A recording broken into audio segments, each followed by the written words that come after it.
Bismillahirrahmanirrahim. Assalamualaikum warahmatullahi wabarakatuh. Pemirsa sekalian, saya Muhammad Lutfi Khairuddin.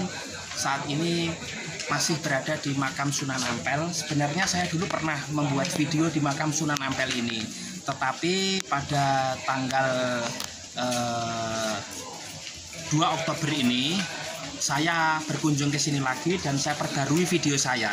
Sebagaimana yang pemirsa saksikan, makam Sunan Ampel atau Raden Rahmat saat ini sudah ramai dengan para peziarah yang datang dari berbagai wilayah di tanah air. Pemirsa, saya melihat kebanyakan dari Indonesia pemirsa, dan rata-rata juga beragama Islam tentunya. Nah, mereka ini baru saja menunaikan ibadah sholat isya secara berjamaah di makam, maksud saya di Masjid Ampel. Ini Masjid Ampel pemirsa.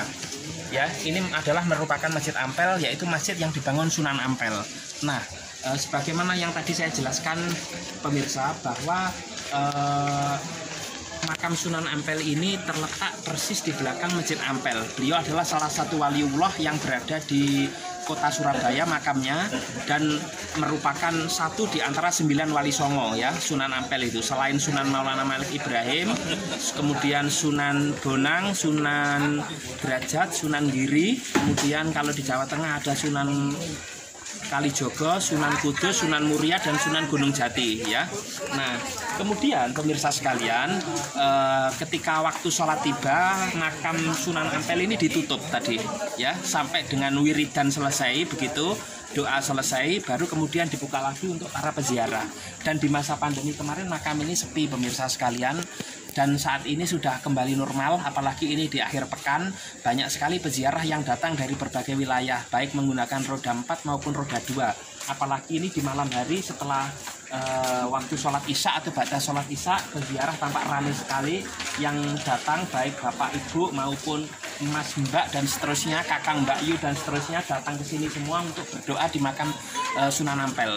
Dan saya ulangi lagi pemirsa sekalian, Sunan Ampel ini adalah waliullah yang lahir pada tahun 1401 dan wafatnya itu pada tahun 1481. Ada 2 versi mengenai ayah beliau. Yang pertama adalah banyak riwayat yang mengatakan ayah beliau adalah Syekh Maulana Ibrahim Asmorokondi yang makamnya berada di Pantura di Tuban, Kabupaten Tuban.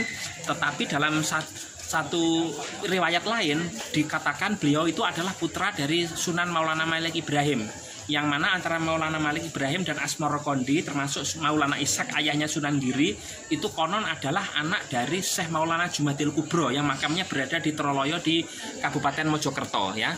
Dan pemirsa sekalian, Sunan Ampel ini bisa dikatakan paku buminya Jawa Timur. Tadi saya jelaskan, setiap pejabat di Jawa Timur, apakah Gubernur Jawa Timur, Kapolda Jawa Timur, Pangdam 5 Brawijaya, Kepala Kejaksaan Tinggi Jawa Timur, dan seterusnya. Pokoknya di Jawa Timur, khususnya di Surabaya, mereka menyempatkan diri untuk berziarah ke makam Sunan Ampel. Tidak hanya mereka yang beragama Islam, namun non-Muslim sekalipun juga berziarah ke sini. Karena kita tahu Sunan Ampel ini adalah seorang yang menghargai sekali yang namanya perbedaan. Karena dalam Islam sendiri toleransi sudah jelas dijelaskan di surat Al-Kafirun pemirsa sekalian. Kalau soal muamalah, hubungan antar sesama makhluk, muamalah ma'al makhluk, artinya hablum minan nas, itu tidak ada batasan kita dengan siapapun. Tetapi dalam wilayah hablum minallah, dalam arti ketauhidan, akidah, ketuhanan, teologi, itu tidak ada toleransi. Maka itulah saya kira indahnya dalam beragama begitu. Nah, kemudian tentang beliau dilahirkan di mana Sunan Ampel ini ada 2 versi juga. Yang pertama, beliau lahir itu katanya di Champa. Ada yang bilang Champa ini adalah salah satu wilayah di negara Vietnam. Vietnam ini adalah salah satu negara anggota ASEAN di Asia Tenggara juga, yang ibu kotanya Hanoi atau Ho Chi Minh. Tapi dalam satu wilayah Sunan Ampel ini juga lahir di wilayah Champa ini, katanya Thomas Stamford Raffles, Gubernur Jenderal Inggris yang mendirikan kebun raya di Indonesia, kebun raya Purwodadi dan kebun raya Bogor, serta menemukan bunga bangkai Rafflesia arnoldi dengan Dr. Arnold, seorang ahli botani dan pendiri negara Singapura, itu menyatakan Sunan Ampel itu lahir di Champa, itu bukan di situ tapi di Aceh, Provinsi Nangro Aceh Darussalam, yang kita sebut bumi Serambi Mekah. Nah, sebelum saya ajak ke makam, ini adalah Masjid Ampel pemirsa, ada prasasti di sini. Saya ajak pemirsa untuk lihat. Nah, ini ada Masjid Ampel Denta. Ampel Denta dulu nama pesantren yang didirikan Sunan Ampel, tapi pesantren itu sudah tidak ada sekarang. Nah, berada di Jalan Sunan Ampel, Jalan Ampel Suci nomor 45 Surabaya. Ini angka keramat tahun kemerdekaan pemirsa sekalian ya. dibangun kurang lebih 1420 Masehi.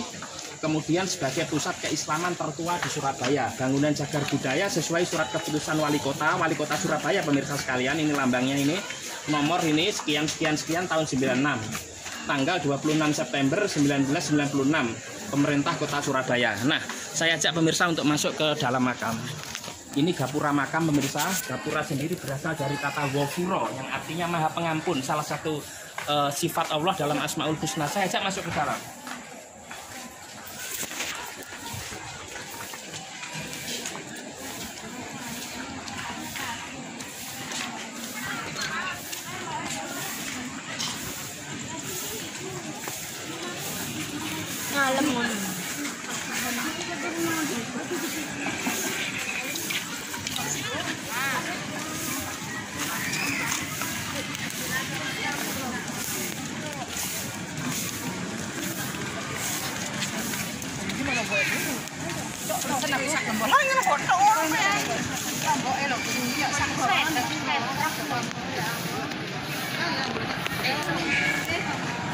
Pemirsa, sebelum saya ajak pemirsa untuk berdoa di dalam, terlebih dahulu ini adalah pintu masuk di area makam Sunan Ampel. Kalau di kanan kirinya adalah makam mungkin murid-murid atau santri-santri Sunan Ampel atau beliau ketika masih hidup. Nah, ini seperti yang saya jelaskan tadi, bahwa beliau sebagai ulama yang menyebarkan agama Islam di Jawa, pemirsa, beliau memiliki banyak sekali murid, pemirsa sekalian, termasuk dua anaknya, Sunan Bonang atau Raden Magdum Ibrahim dan Sunan Derajat atau Raden Qasim, itu juga murid beliau, termasuk Sunan Giri yang memiliki nama Raden Ainul Yakin atau Raden Paku, atau nama mudanya itu Joko Samudra, putra kandung dari Maulana Ishak dan ibunya Dewi Sekardadu, putri Raja Menak Sembuyu, Raja Blambangan. Itu juga berguru kepada.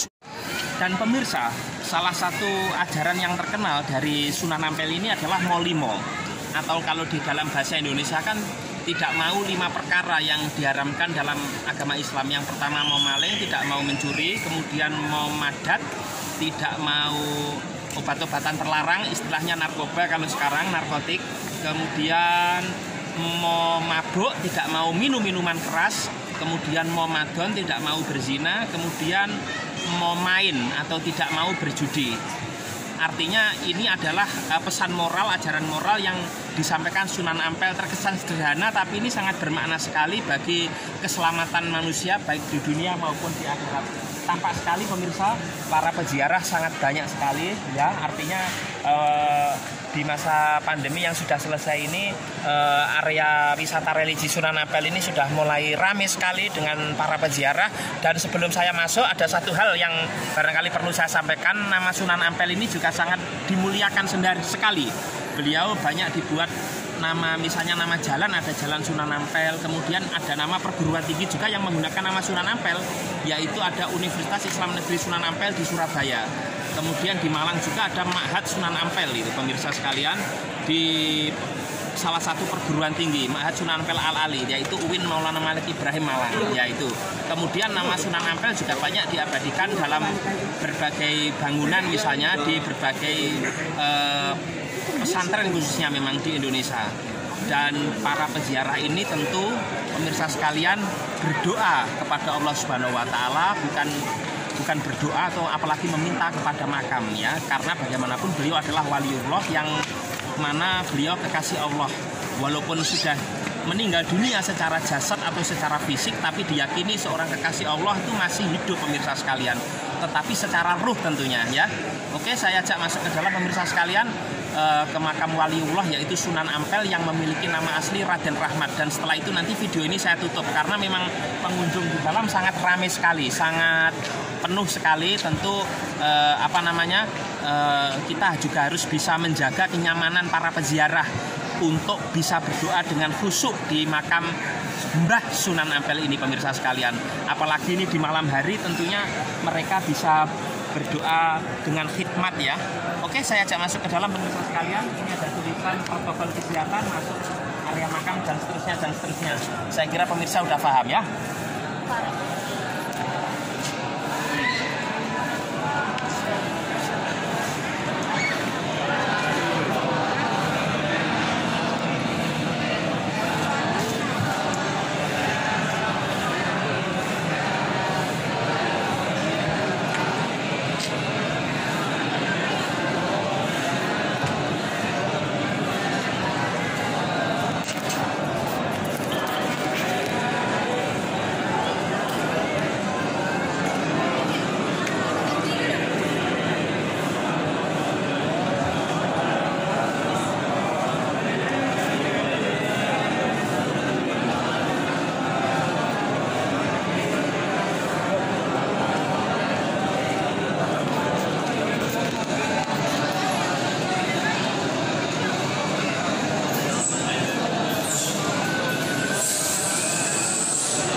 itu adalah makam Sunan Ampel yang paling besar itu pemirsa. Saya cukupkan dari sini pemirsa sekalian, mudah-mudahan informasi yang saya sampaikan ini bermanfaat. Sekian, ihdinas siratal mustaqim, wallahul muwaffiq ila aqwamit thoriq. Wassalamualaikum warahmatullahi wabarakatuh.